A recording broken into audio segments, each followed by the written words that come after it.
Well, hello everyone, it's Lori back in the Red Rooster kitchen. Finally, after a good amount of time has passed by, and just been a lot going on. I think I said in my last video, and it was at Christmas time, so it has been a while. Just a lot of family stuff going on, and just haven't been able to get back to it. But here recently,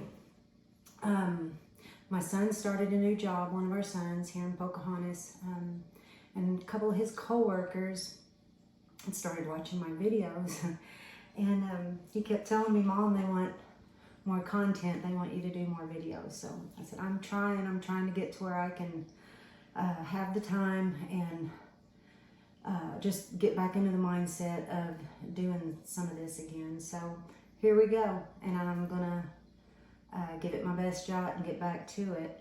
And a couple ladies that he's working with, one's name is Haley and then Janelle, and I believe I'm saying that correctly. But anyway, they've just encouraged me. I've not even met them, but they've encouraged me in comments and things on past videos. And he's been telling me things that they're working on and trying to do, and I even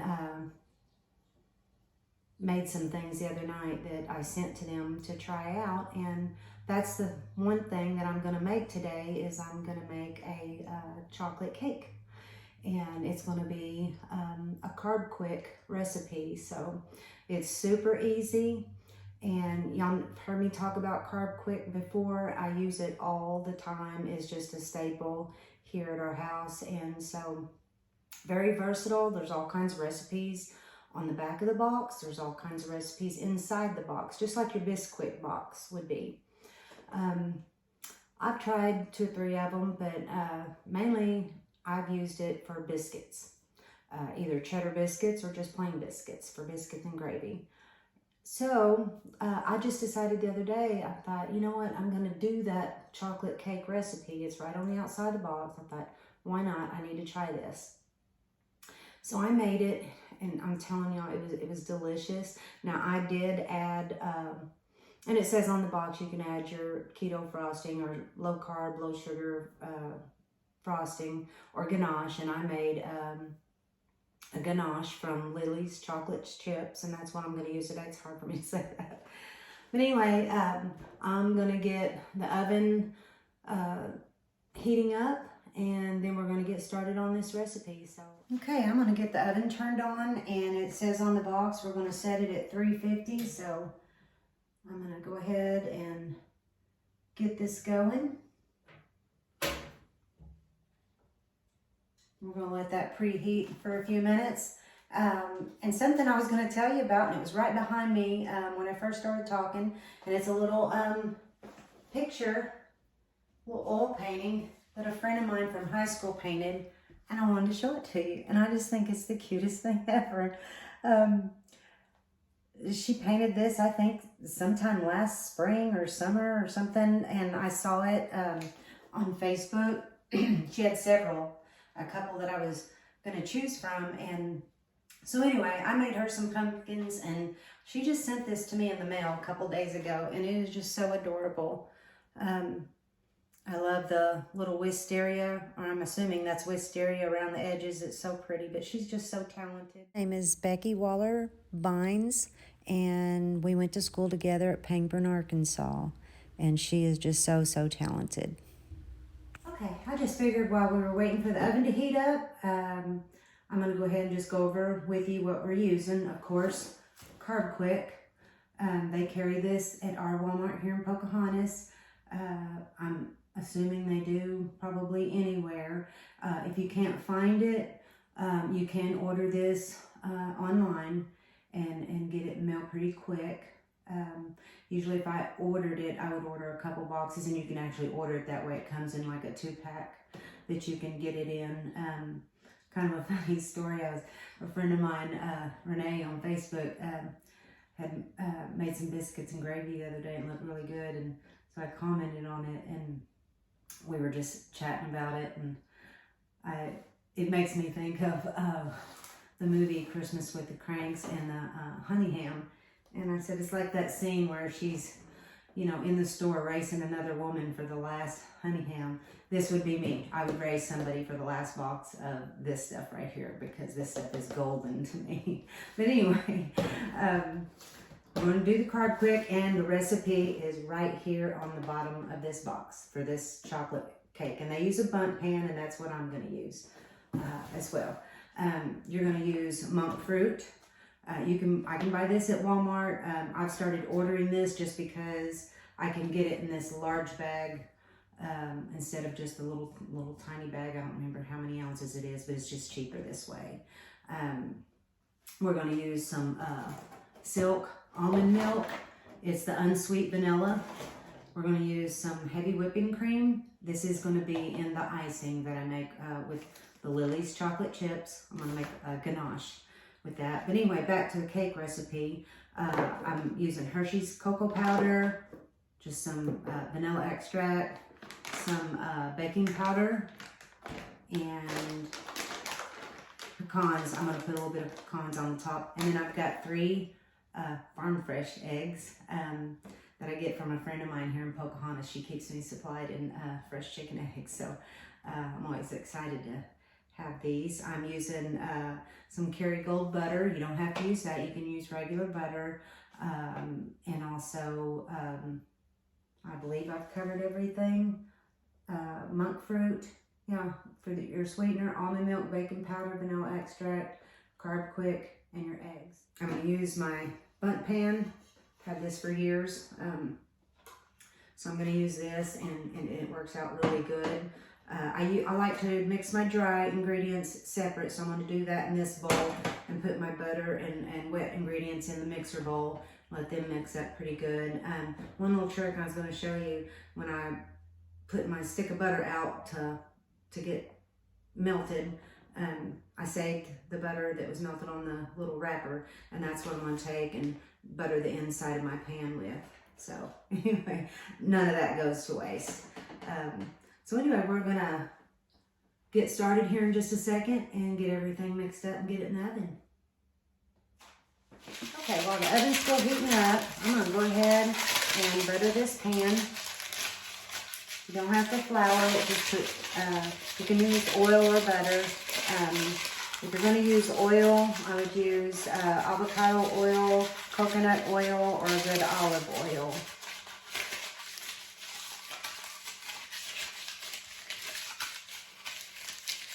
Whatever you like, but I like to use butter when doing cakes. And this is salted butter. Sometimes I have unsalted butter, but usually in a recipe, if I don't worry about it. I just use salted butter. This bundt pan has a lot of little creases in it, so I want to make sure that I get it really good.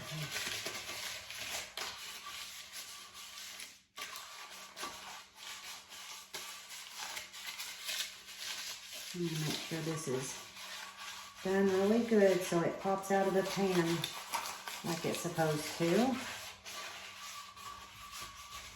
Yeah, the first one I made, a little chunk of it tore off, but I was able to get it out of the pan and actually piece it back together, and you couldn't tell it, especially once I poured the icing on it.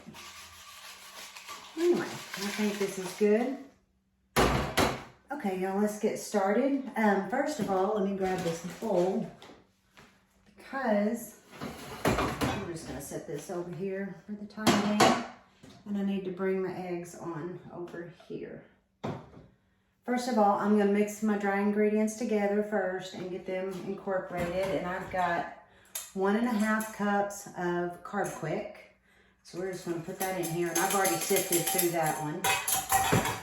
And then I've got 1/2 cup, and I better turn this around and make sure I'm telling y'all everything correctly. 1/2 cup of cocoa powder that I have sifted as well. And I'm going to add that in there. I've got 1 cup of monk fruit, and monk fruit is the sweetener that I like to use. You can use Swerve. You could use LILYS. And the next time that I make this, I'm going to go ahead and use that. But today I just went ahead and using the monk fruit like I did the other night. So I've got 1 cup of monk fruit that I'm gonna add in there. And I'm gonna go ahead and get my half a tablespoon.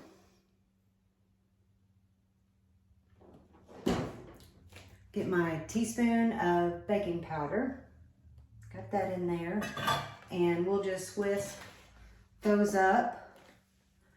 Should have put my hair up for this video.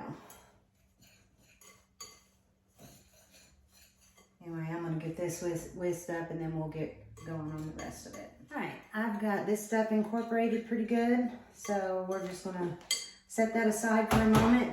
And then I'm gonna get that butter in the mixer along with the eggs and get that blended up together with the vanilla. Now the box says melted butter.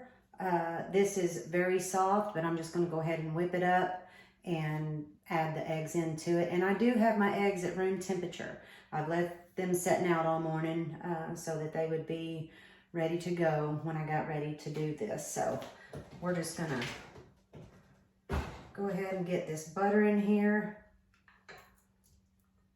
And I'm actually gonna let it mix up for a moment just to get it creamed up good. So we're gonna let this mix for just a moment. Okay, I've already got my eggs in with the butter. I'm gonna turn that on, let that mix up a little bit. And then we'll go ahead and add my vanilla in there. And in just a moment, I'm gonna add the almond milk. I'm gonna turn that up a little bit and let that get good and incorporated together.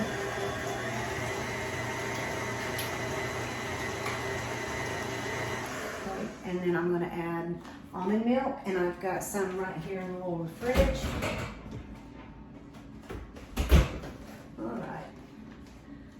I've already got that measured out to 1/2 cup of almond milk. So we're gonna go ahead and get that in there.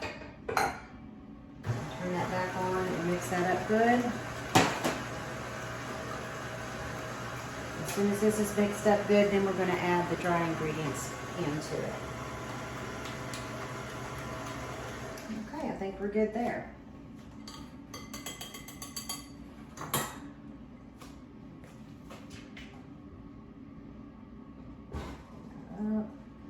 And I just dumped it all in all at once the other night. It did just fine.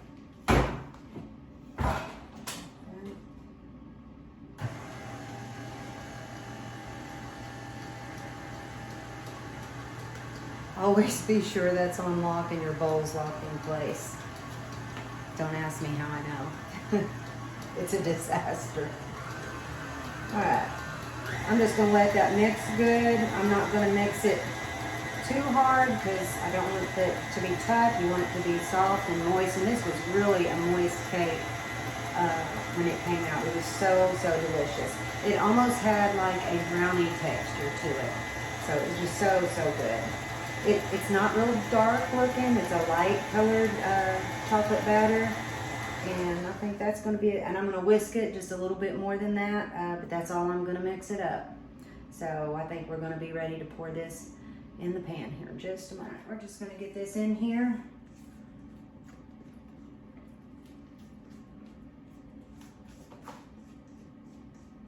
See if I can do this without making a mess.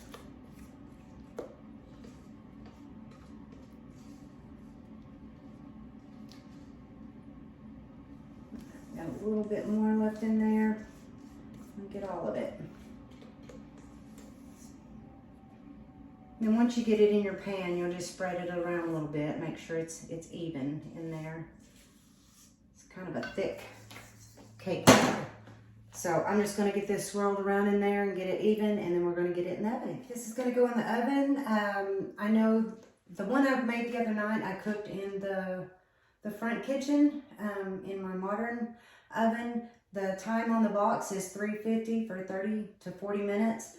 I just put it at the 30 minutes just to start out with, and I think I finished it up at 35 minutes. Now, since I've had this little vintage oven, I have baked several things in it, and it has baked consistently with the temperature settings that I put it on 350 or 375, 400, 450, whatever I've baked, it's come out right like it should. So I've got this one set at 350, but again, I'm going to check it at 30 minutes with a toothpick and see where we're at. So let's get this going.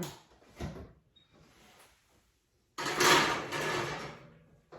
the ganache topping, you do have to let the cake cool quite a bit. You don't want it just fresh out of the oven and hot. I will turn it over onto a cake plate and let it cool, and it will cool pretty quick. I timed my ganache to be done to where at the time that I thought the cake would be cool enough, and I think I waited just a little bit too long, because normally your ganache should pour out and then just kind of, it'll just pour out kind of smooth, and then it'll just, you know, set the way it's supposed to. And the other night when I did it, it poured out, but it was just not as smooth as I would have liked it, but it tasted good. So that's all that mattered, really. So anyway, I'm gonna let this bake and then start the ganache. I will have the ganache timed out, so when I pour it over the cake, it will look pretty as well as taste good. So we'll see. Hoping for this. All right, time's up, 30 minutes. So we're gonna pull this out and I'm gonna test it with a toothpick and see if we're okay. Smells really good. My glasses are gonna fog up. I think this is gonna be it. Test this really quick. And that is perfect, y'all. So we're gonna get this out and let this cool. I don't know if you can see that. It looks really good. Let's see if it's not bouncing too much, so let that cool for a minute and then we'll pop it out and wait for the ganache to be ready. And okay, we're ready to get started with this cake. Y'all had to fight for this cake this time. The one I made the other night, I did everything exactly the same, same ingredients, same pan, buttered the pan the exact same way. The only difference was the stoves, and I bake in this all the time and everything comes out perfect. So could be the weather, who knows. But anyway, I had to fight for it. It wasn't gonna come out, and I thought I'm gonna have to start over and make another whole cake. So I looked it up and got a really good tip on how to get one out if it's stuck, so I'm gonna pass it on to you. It said to fill your kitchen sink with about a couple inches of hot water, really hot water. Put a towel down and set the pan on it, covered with foil so no water gets on the cake, and then lay another moist towel on top of that and just kind of let it sit there for a little bit. So it sat in there for several minutes. I took it out and I finally got it to drop out of the pan. So anyway, we're going to take this off. It's not as pretty as the first one I made just because it was a little bit rough getting it out of here. One thing I want to tell you, you can see this is not nearly as tall as that bundt pan. The picture on the box shows the cake to be pretty tall, like a bundt pan height. It clearly is not. It's okay. It tasted just fine. I was thinking about doubling this recipe this time just to see if that would help, and I'm sure it would, but just for sake of the video and doing the Carbquick recipe, I wanted to do it exactly how the box or what it called for. So that's what we did. So I'm going to cover this and we're going to get started making the ganache. I know ganache sounds fancy, it sounds hard, but it's not. It's actually my favorite way to make an icing now. It's super, super easy and just very little ingredients. So anyway, we're going to get started on that. Let me pull the ingredients out and we'll get going. I've got a double boiler here. And I've got water in it. And I'm not using the other pan that goes with it. I like to use this little bowl and just set it in here. It works really good because I'm just going to take it out and use that to just drizzle over the cake. So anyway, I've got a little whisk. So all we're going to do is get this burner going. Heavy whipping cream.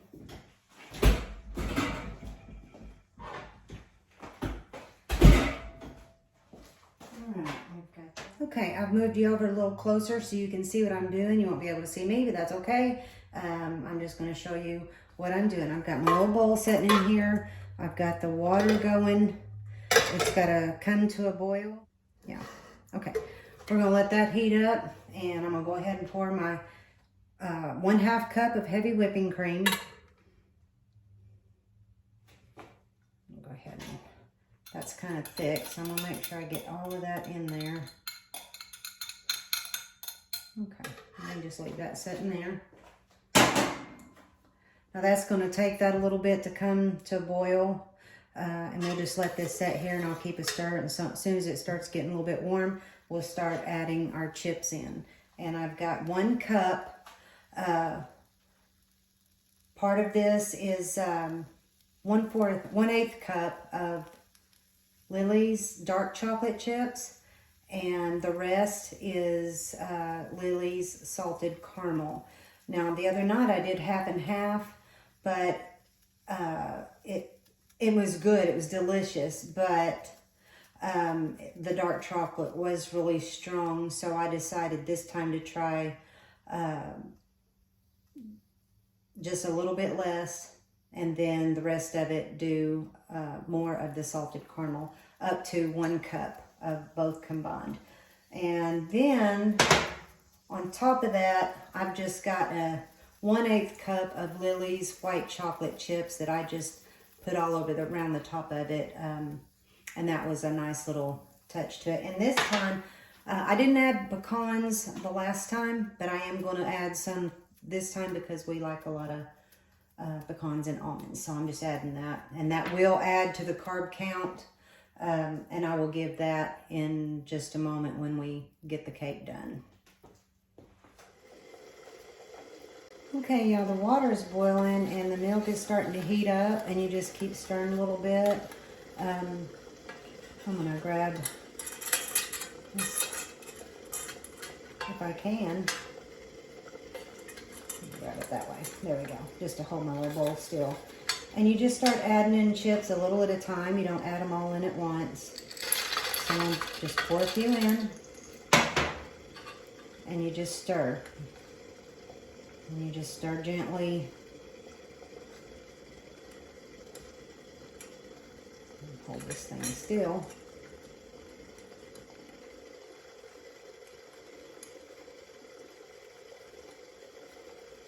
I actually think I can go ahead and turn this burner off. Or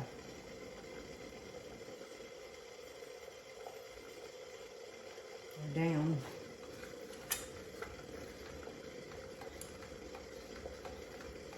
It's working quite nicely. First time I ever made ganache, I was just so surprised at how simple it was. And it's just worked out so nice.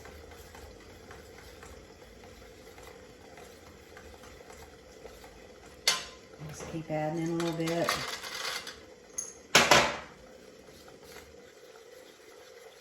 And it'll just keep getting a little bit darker.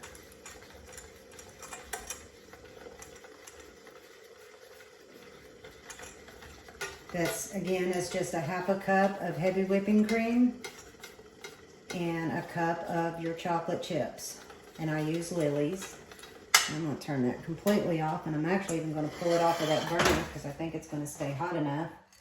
I'm going to finish that up, and we're going to just keep stirring this. And I'm going to even take that out of there so you can see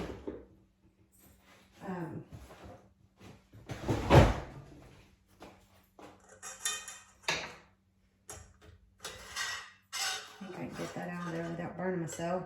Maybe not. Turn the tag around. Okay. Set that aside. I don't know if you can, I'm going to hold that up so you can see really close so you can see. Okay, I'm going to hold that up. I don't know if you can see how velvety that looks. And you're supposed to stir it.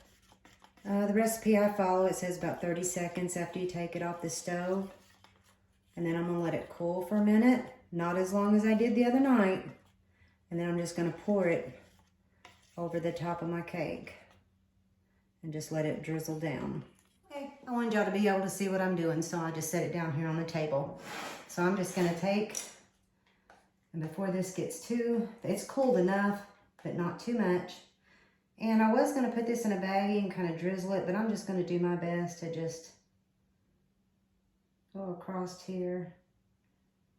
I wanna cover everything, so I guess I will end up probably using it all. I'm not the best at this, but I promise you, it's gonna taste good when it's done, and there'll be ganache on all of it. We're gonna use every bit of it, just like the last time. I didn't think I would, but I did.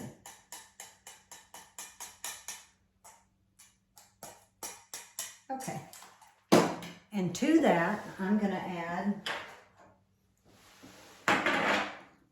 just some white chocolate chips, just every little bit. This is just 1 serving of the white chocolate. That way some gets in every bite. It was just a different flavor. My granddaughter Chloe loves white chocolate chips, so that's why I added it to it, because I knew the dark chocolate flavor would be a little bit strong for her. And then to this one, I'm also adding some pecans, because me and my husband like pecans and almonds. So that's what I'm adding to this one. And he will be home off the road in just a little bit, and he doesn't know I'm making this, so he's going to be surprised. So anyway, there you go. It's not the prettiest thing, but it will taste really good. So hope y'all like this video, and I will get to the carb count in just a moment. All right, I want to give you the carb count on the recipe. The cake itself, on the box, it says it's 5 grams of carb per serving, and you slice it into 10 servings. The ganache, made with the LILYS chocolate chips, it added 10.6 net carbs to the total. And so when I divided that up, that brought it up to about 6.5 carbs per serving. So you can leave it off. We just like it. And then also it's going to add 1 whole carb to the whole recipe, because I added the pecans. 1/4 of a serving is 1 carb, and that was added to the whole recipe, so that's really not that much. So anyway, I hope you try this and I hope you like it. I'm not going to taste it till Kurt gets home, so I'll add that on there to the end of the video. So I hope y'all like this video. Try this. It is super, super easy. Just make sure, I think I buttered the pan as good as I did the last time. Not sure what happened there, but finally got it to come out and everything turned out okay. So anyway, try this recipe and enjoy it. Well, he made it home, and so now we're going to cut the cake. It's been a long time since we've done this. This will be the first sweet thing I've eaten all week. I know about what tries to cut it to make it into 10 slices, so. The first one I made, it had the texture of a brownie to me, so we'll see how this one comes out. Ready for me to try it? Go ahead. Oh, I broke apart. I like it. Good? Mm-hmm. Real chocolatey. May have to have some almond milk with it. I have it. I figured you might want that. Anyway, hope you like this video. If you do, give us a like and a share, and hopefully I'll have another one out soon. See you later. Bye. Again, thanks for watching, and I hope you like this video. If you do, give us a like, share, and subscribe to our channel. Thank you, and see y'all next time. Bye.